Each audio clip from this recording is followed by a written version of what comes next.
Hi everyone. Forgive me if I seem a little off today. There was a incident that took place in this household and it really shook me to my core. It has caused me to drop every ounce of respect and trust I have with this family. I feel as of lately I have to sleep with one eye open. When you think you know someone, the universe has a funny way of showing you their true colors. What happened has changed my life forever. The day started off just like any other morning. I run a marathon, do 100 push-ups, 100 squats, feed the homeless, rescue a cat from the tree, you know, the usual. After a long, tiring day, I figured I deserve a reward. So, I happily make my way to my fridge, only to come across the most horrifying sight to behold. Someone ate my ice cream! Someone ate my ice cream. When I opened that fridge, I could feel my heart fall out of my asshole. I live with all my siblings, and nobody wants to say nothing. Nobody supposedly saw anything. All of a sudden, they're all tight-lipped. They're like, I don't know. I didn't see who did it. Maybe you ate it and you don't remember. I should kill you right there and then. What do you mean I ate it? I don't remember. That's crazy to me. That really is. It really is, buddy. And it is that serious. Anyone who lives in a household with all their siblings knows exactly what I'm talking about and knows exactly how I'm feeling. I'm completely devastated that I'm a victim to this horrific crime. No, I really hate it here. Who eats someone else's food? That's the big thing. Hello? Not knowing who did it has been bothering me for a while now. You know, just this scenario alone made me realize I lack proper detective skills. And you would think I watch I watch a whole bunch of these detective shows. All of a sudden I can't solve my own case. Olivia Benson would be so disappointed in me. Olivia Benson also has permission to be in me. She can whatever she wants. She can have me, and then in order to improve my detective skills, I have to solve a case. Nothing major, but I figured let me do something small to build it up. My sister got this game. It's a crime investigation game. This is right up my alley. Now, it does say party because you're supposed to play with people, you know, have fun, friends and family, but I ain't got no friends and these people, right? I don't trust my family as of now. I think this would be a great way to see where I am exactly on the detective scale. I will be the best detective this world has ever seen. Starting from just this game alone. The objective is solving this case, but also seeing how long it takes me, how well I'm able to piece out these evidence. So we're gonna be solving this together. It's you and me. I'm gonna be talking to you like you're here with me. Because I don't have someone to play with this. Oh my god, okay, so we're partner in crimes. We're very we're two detectives that get paired up together, but it's we have different ways of handling cases, so we're kind of hesitant. We're oh my god, I'm stuck with them. Oh, at first we're kind of hating on each other and stuff, but then we slowly fall in love. But then after the whole time, one of us was the killer the entire time. And then realization, do I confess to my crimes or do I confess my feelings for you? Can you tell I read fanfics? Anyways, so we're solving this crime, seeing how long it takes. I'm gonna have fun with this one. Maybe that way I can figure out who the ate my ice cream. Solving a case with you as my partner. That's our theme song. We can do it. I feel confident. It is 4:14. We're about to begin. Read this first. As a new detective at the Vichy Springs Police Department, you are assigned to work, either alone or with your team, on the Cary Underwood case. Cary Underwood, isn't she a singer? This cold case began in 1995 with the disappearance of Cary Underwood and was resumed in 2014 following an earthquake that led to the discovery of what turned out to be Cary Underwood's body. The original missing person case can be amended to a suspicious death investigation. You will have access to 3 files: the original missing person file folder, the murder investigation file, the misplaced file folder that contains hint to solving the mystery. As you investigate the case, use the suspect evaluation form included with this document. Here you will document the motive, means, and opportunity. So we got the missing OG folder and the murder investigation. Wow, these are hefty. You know what really sucks? This handwriting. This is in French. So I'm going over each evidence one by one. Oh, they give us a cute timeline. In 1980, Lance Underwood dies at the age of 72. In his will, he gives his son Cary Underwood the vineyard fields, and his other son David Underwood the historic building. Foreman Miguel Espirito, who has worked under Lance since 1956, is given the cabin. In 1982, Cary forms a partnership with French businessman Marc Toulouse. In 1983, Cary hires Eloise White, age 20, as his secretary. In that same year, he meets his wife Marcia in a Lucky supermarket. On Friday, March 31st, 1995, Cary Underwood disappears. The following Saturday, Marcia Underwood goes to report her husband Cary missing. Police officer Leonard Banks interviews the following: Margaret Lindquist, the neighbor; Marcia, the wife; Eloise White, the secretary; Miguel Espirito, the vineyard foreman. The following Monday, police officer Leonard Banks interviews the following: Marc Toulouse, the business partner; David Underwood, the brother; Sandra Bellini, the mistress. 5 years have passed, and Marcia Underwood receives a letter from Peru, said to be from Cary Underwood. In 2012, Miguel Espirito dies at the age of 75. On Sunday, August 24, 2014 at 3:20 in the morning, an earthquake reveals the body of Cary Underwood. The 1995 disappearance case changes to a homicide investigation. Police report statements are taken from August 24 to the 29th. The following Wednesday, an empty submerged car owned by Cary Underwood is discovered in the Vichy Lake. The investigation of Cary Underwood's death continues. So I am going through the field interview notebook. I must say his handwriting sucks. In the field interview notebook that police officer Leonard Banks wrote in, there are certain details that stuck out to me. When interviewing Miguel Espirito, Miguel said that on Friday night he heard knocking on the side office door, followed by muffled voices. He fell asleep around 9. The next morning, he noticed that there was no car in the parking lot by 8. He also mentioned seeing Mrs. Underwood on her bicycle in the driveway before she rode away. In his interview with Sandra Bellini, police officer Leonard Banks notes that Sandra has a son who stays on weekdays but leaves on Fridays for his job at Half Moon Bay. When Sandra was shown an unopened letter addressed to her, she was hesitant to open it in front of the officer. She eventually agreed. In the letter, Cary Underwood talks about canceling his meeting on Friday. Sandra was unaware of Cary's meeting. There was a letter, but the letter says, Marcia, I am okay. I'm living the life I want. I'm sorry to have hurt you and hope you have moved on. Please don't try to find me, Cary. Now, does Cary actually write like that? His wife does not believe the note found in his desk. See case file, okay? She says if there was a problem, he would have spoken with her directly and not just left. Okay, so the note he left: business is terrible. Too much work, too much pressure. I can't do this anymore. I'm leaving. I'm going away. Don't look for me. I'm sorry, Cary. Handwriting. Handwriting is so important, y'all. Does he address it as Cary? Does he address it as C? This one.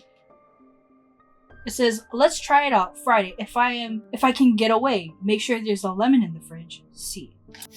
I think she has every right to be suspicious because the rest of these notes go addressed as Cary, like full on name of his. Look at that.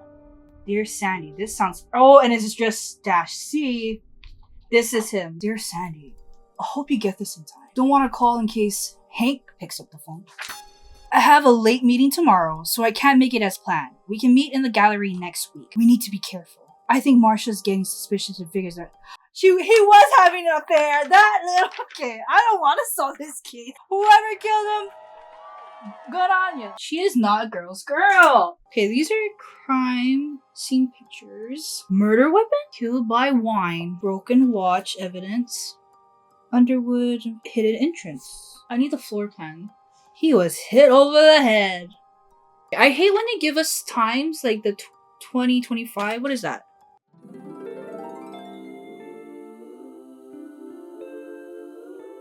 Is that 8? Whatever. So this is the police report, or updated police report, right?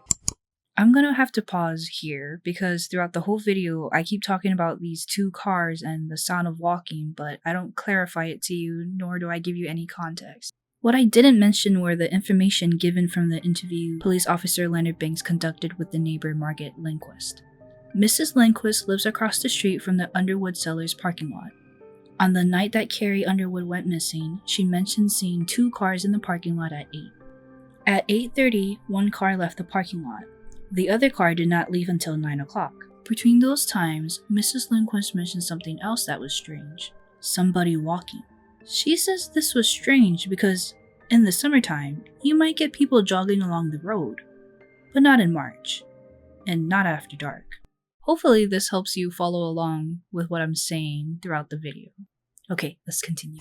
He was always, this is Marsha speaking, and she's talking about her husband. So he was always leaving me notes in the house, but he always say them C. Marsha and Mark have been seen with each other, right? She's like, well, I can't drive because of her medical condition. So Mark is the one that drives her. Okay, I was going over Mark's stuff, and so they're partners, right? The thing is, the shares was 60-40. He was only getting 40%. I don't think Sandra, the one he was having an affair with, had anything to do with it. She was just like real open about it. Like, yeah, you're gonna find my DNA everywhere because that's where we had our little shebang. David, that's the brother of Cary. He does not care. I think throughout the whole investigation, he just did not care. I mean, which makes sense, right? Because he has his own share from his father. Why would he want to meddle in what's happening on the other side? What time was... You see, I see these. These are something that sticks out. His watch stopped before 8:25. 8:25 here. This is his car still. Something happened. What if his Mark like, taste this French wine? Bah!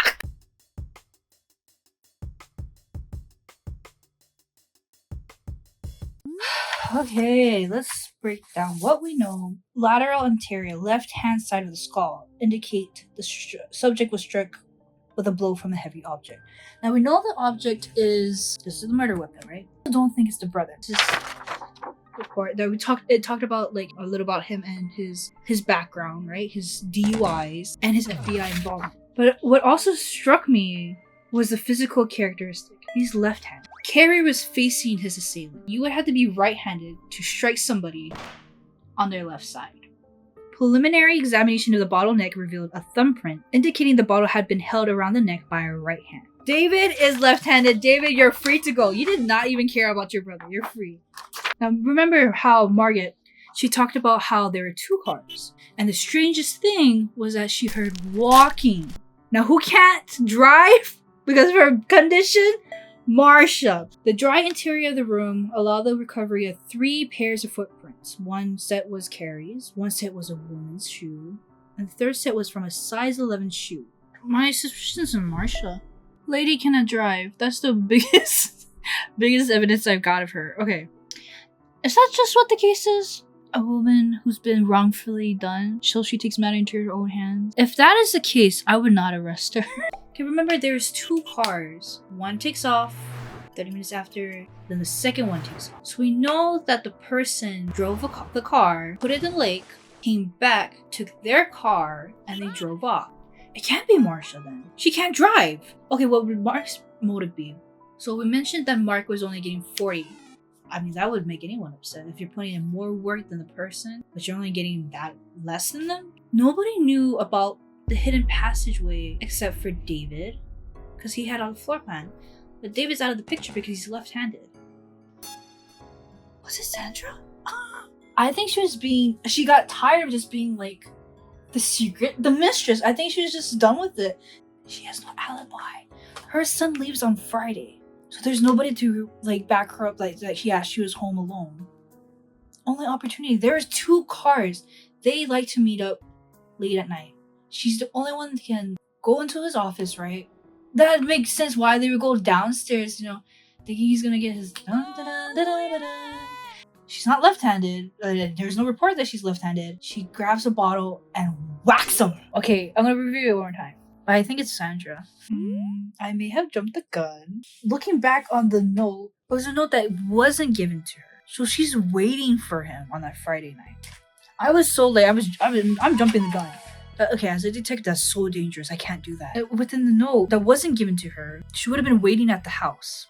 It can't be David, because he's left-handed. Eloise is just a floater. It can't be Sandra, though she looks the most guilty. Miguel's out of the picture. It's not Marcia, because she can't drive. It's Mark. What would be his motive? It all comes down to the note. He's only getting 40%. Of course he's going to be angry that he's only getting that much. I don't know. Do you see the way the T is? Especially on I can't. There was a French letter, and I said I could not read French, but do you see his T's? And this is Mark's. This is his handwriting. But this letter is supposedly from Cary himself. The Y for Cary Underwood? Mark wrote this letter. Don't come looking for me. Was that a breakthrough with the letters? Can I arrest someone just from that? Because I talked about the set of the 3 pairs of footprints. One of them being Cary's, this one set, which I thought was like Marcia's, but then of course it's Sandra that goes down there. And the third set was from a size 11 shoe. I'm pretty sure Marcia doesn't wear a size 11. Oh my god, he has gone down there then. Because even though he's supposedly saying he doesn't know about the secret place, there are footprints that place him there, right? A few shards showed a sliding smudge print showing that the bottle had been held by the victim and then pulled upwards out of the victim's hand. Okay, and this is how it went down. So we have David, who throughout the case did not give about his own brother. And mind you, he is a lefty. Now we have Miguel, who is in his cabin, and he, he's getting ready to bed or whatnot. Sandra's waiting for him to come and do the freaky freak with her. And then we have Marcia at home, right? And then Mark carries out his office, late, doing whatever work. And then Mark pulls in and he goes to the office and he knocks. I say knock because Miguel, when he was sleeping, he heard a knock before he heard muffled voices, and that was it. Mark enters and he's talking to Cary, and they're making small talk. And then I feel like Cary's like, hey, let's take this down to the cellar. And so they go down to the cellar to kind of chill, whatnot. Mark is like, this 40% is just not cutting. I'm getting tired. I should be having higher pay. Cary's like, whoa, this is crazy. You're getting a little crazy. Grabs a bottle and wants to have him relax. Mark like, hey, just relax. Let's drink some wine over this. You're getting a little crazy. And Mark is just upset. He snaps, grabs the bottle out of Cary's hand, and bah! Because he thinks that nobody really knows about this hidden passageway, this is where he stores the body. And remember the watch, it said 8:22. Mark killed him, 8:22. Cary's on the ground. Mark goes to the car. It takes him a while, right, to go to the parking lot. Drives. Mrs. Lindquist sees the first car, 8:30-ish. Mark puts it in the lake. Then she notices walking. That's kind of weird. And then another car at around 9-something and goes home. And we have witness statement from Mrs. Lindquist. I think we just saw the cold case. Okay, let's go to the website. This is it. I'm buzzed. Not buzzed. Alright. There's hints. Try these if we're stuck. We're not stuck. We know who did it. Who did it? Where's Mark? Okay. This is it.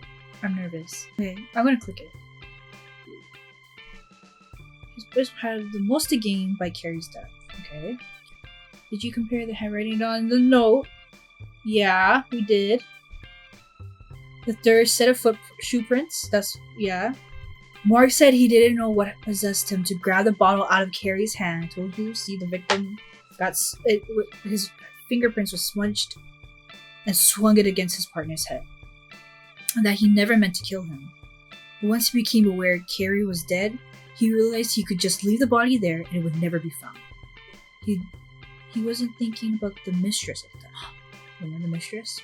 He didn't have to dispose the body, but he did have to get rid of Cary's car. He drove it to the nearby lake and pushed it down the bank. Then he walked back and drove his own car. Oh, guilty! What time is it? 8:51. Oh my god. To think we almost locked up an innocent person. Hello? Sandra, I'm not a girl's girl. Oh my god. Can you imagine, like, this is all you see in a detective's office that's supposedly gonna solve your case? These are literally what I have in my notes. I don't know how detailed you can get than this. I mean, what does it take? Don't trust French people, because they will hit you over the head with a wine bottle. My XP levels as a detective definitely went up at this point. Now, will I ever solve who took my ice cream? Maybe not. Will I let it go? Maybe not. Why? Because it was mint chocolate chip. But it's safe to say this case is closed by Detective Melora. And you helped me. You were my support. Give me cold cases now. I will solve them. That's what the world was missing. It was me the entire time. I'm here to solve your case. Can you imagine? This is what your future detective looks like. On to the next case.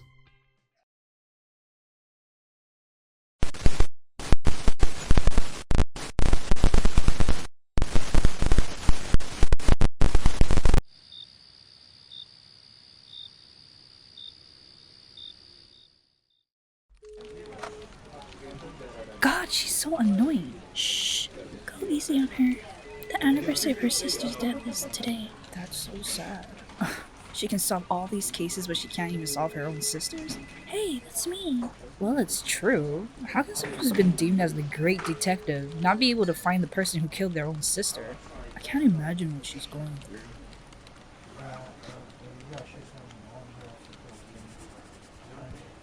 Do you want a full reference number? 646.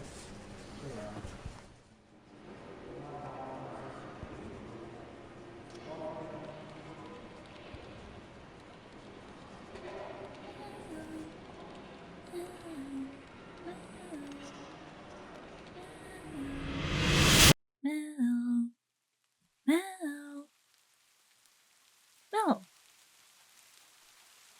You're not even listening. No, I'm listening. Just boy talk is boring. Whatever.